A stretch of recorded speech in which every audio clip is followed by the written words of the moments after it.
Hi guys, and welcome back to today's middle game video, and I wanted to talk about weak squares. Now weak squares are basically the squares that one left behind by moving his pawns.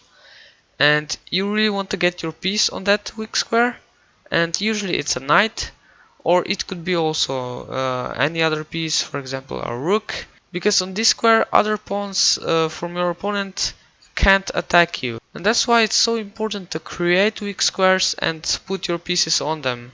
So in this example I would say that white has an advantage because he has more space, and also he has this weak square available for him. And I also want you to find a weak square in white's camp. The correct answer here is this d4 square. But the problem here for black is that he's hardly going to achieve this square. You can see that his knight can't jump there because these two squares are protected from where he could jump to this square.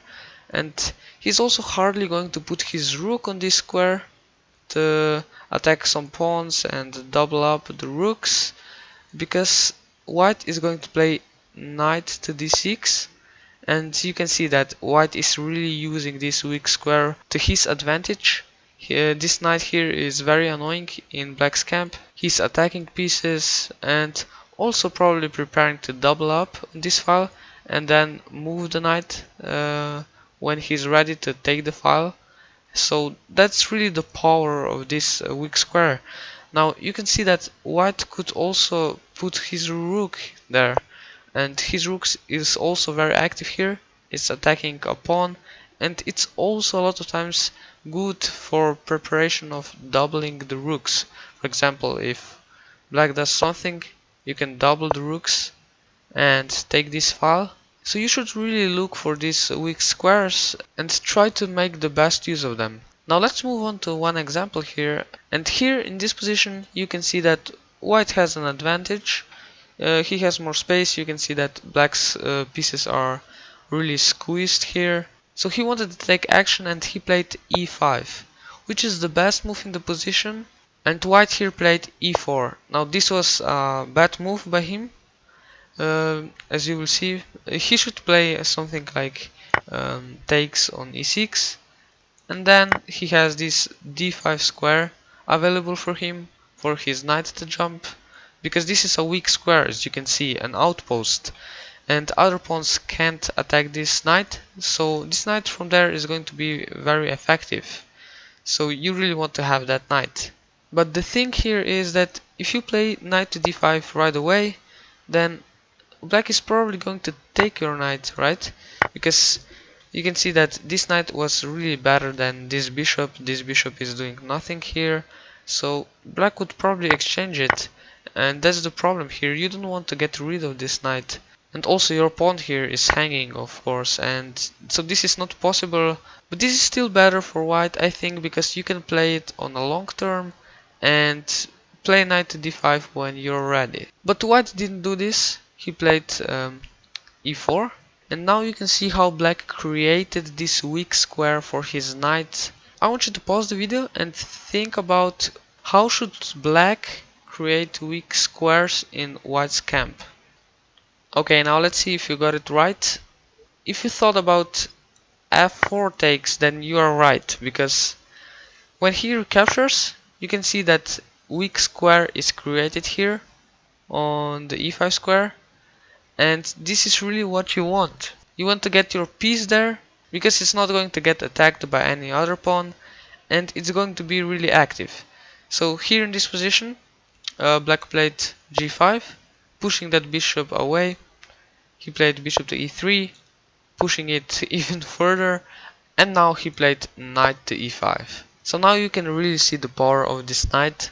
It's controlling a lot of squares in the opponent's territory, and it's also kind of preventing him from doing anything, because it's such a great piece. It's just a monster.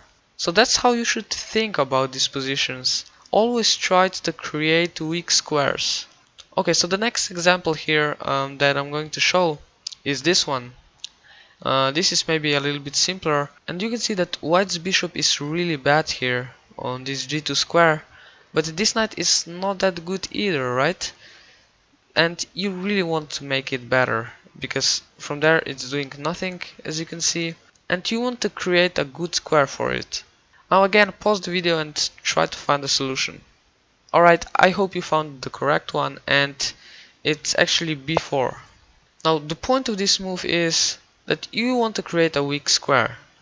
Now, for example, if white pushes the pawn, you can see this square. This is a weak square, it was created for your knight to jump, and this knight is just a monster. So white is really not going to play this. You can see your knight compared to this bishop doing nothing. This knight is just a monster, right? So white is not going to play this, but I mean, what can he do?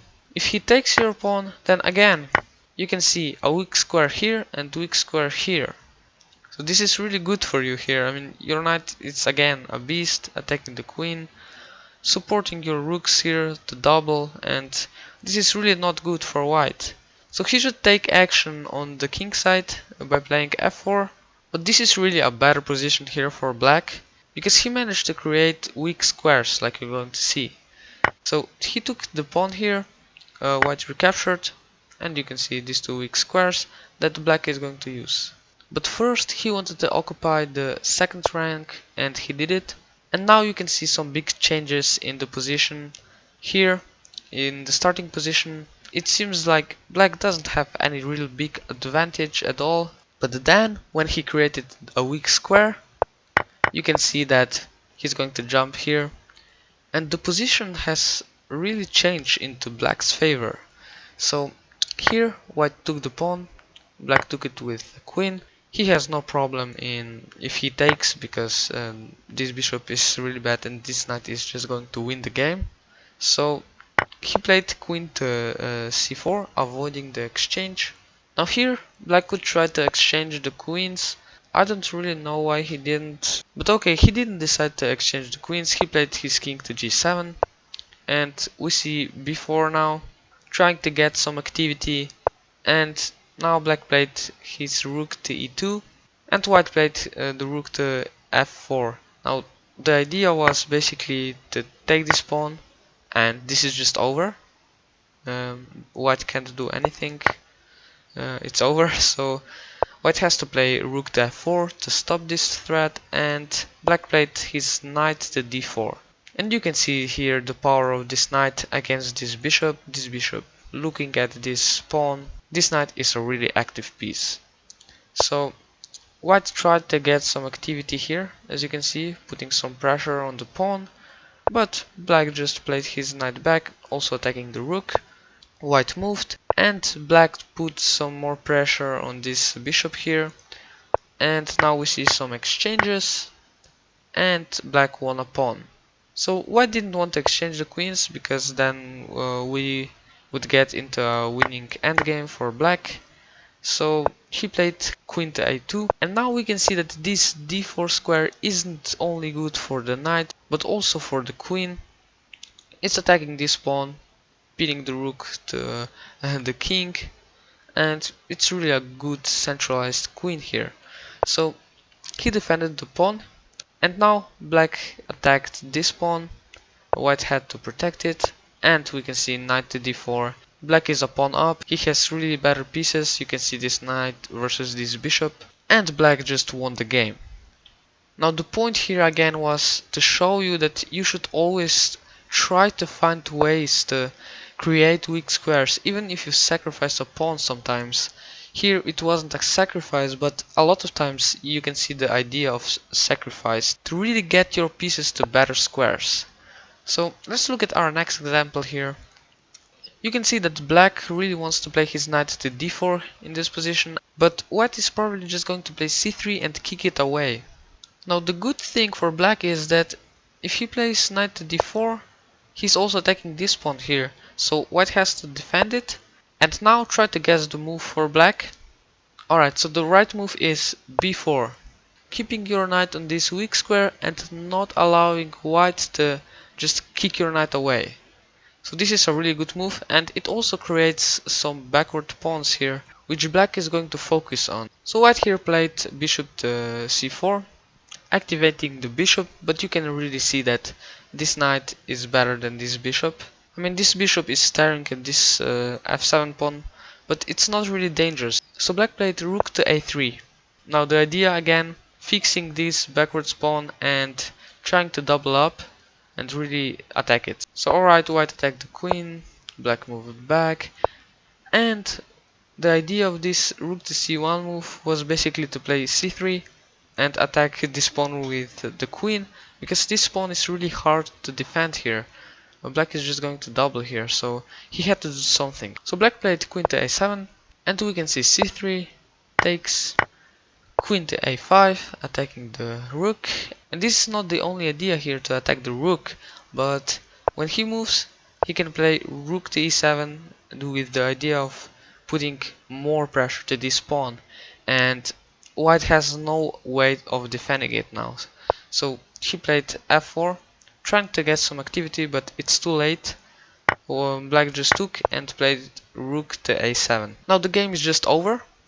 You can see that this knight on this weak square is really an important piece, because it's not allowing white to play rook to c2 and defend this pawn, and it's really annoying here for white. So from here black just took the pawn and won the game.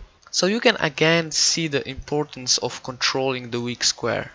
Now let's go to our last example today, and this is a very different example, and it shows you that weak squares are not only used for knights, and they're used for all pieces. So I'll give you a couple of seconds and try to come up with a plan here for black, and I'll give you a hint. Look for the best square for your king.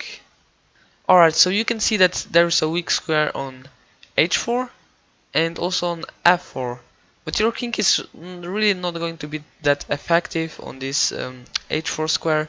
So the best square for your king is actually on f4, and it might look dangerous, but it's not, because the opponent doesn't have a queen or a dark squared bishop to attack you from here, and your king is really going to be safe and very active on this weakened f4 square. So let's see how black did it. First he played king to e7, just going for that square, and white played rook to a4, attacking the pawn. Black defended it, and white played his bishop to c4. Now black played king to f6, really wanting to get to this square, because he knows that he's going to have a huge advantage if he gets his king to this square, because white is just going to be paralyzed. White played king to f1, and we can see rook to a7. The idea is basically to protect this pawn when the king moves, because it's attacked by the bishop. So now white played rook to e1. We can see bishop to h6, getting away with this bishop, creating space for the king to come to this square. And white played king to e2. Okay, we see king to e5. And you can see that this e5 square is a pretty good square for the king. But on this f4 square it's going to be really stronger. So black didn't stop here. White played king to f1 back, and black played his king to f4. You can see that this king here is really powerful. It's attacking a pawn and it's pushing white back. This king is in the center of the board and it's not under attack, which means that it's more active than this king on the first rank, of course. So white protected a pawn, and black played rook to e7. Now the idea is that white can't take this pawn because of the move d5, and now this bishop is actually trapped. It can't go anywhere, and black is just going to take it on the next move with a move such as rook to a7, for example. And yeah, this is just lost for white. So that's why white played king to f1, which is just losing. Black took the pawn, and now white took the pawn on a6, but it's really over now. Black just played d5, and we see some exchanges, and this is just over, as you can see. Now white tried to defend with rook to a1, and black just took, checked again, and now this is just over, because white can't really stop the plan of king to g3 and rook here mate. So this was an example of a weak square used by not a knight but a king, which is of course at least expected, but it was crucial here in this position to find this f4 square, weak f4 square for the king, from where black just crushed white. So from now on, I want you to look for these weak squares in every position because it could give you a really big advantage. And if you like the video, you might also like other videos that I have on this channel, so please watch them and I'll see you in the next video.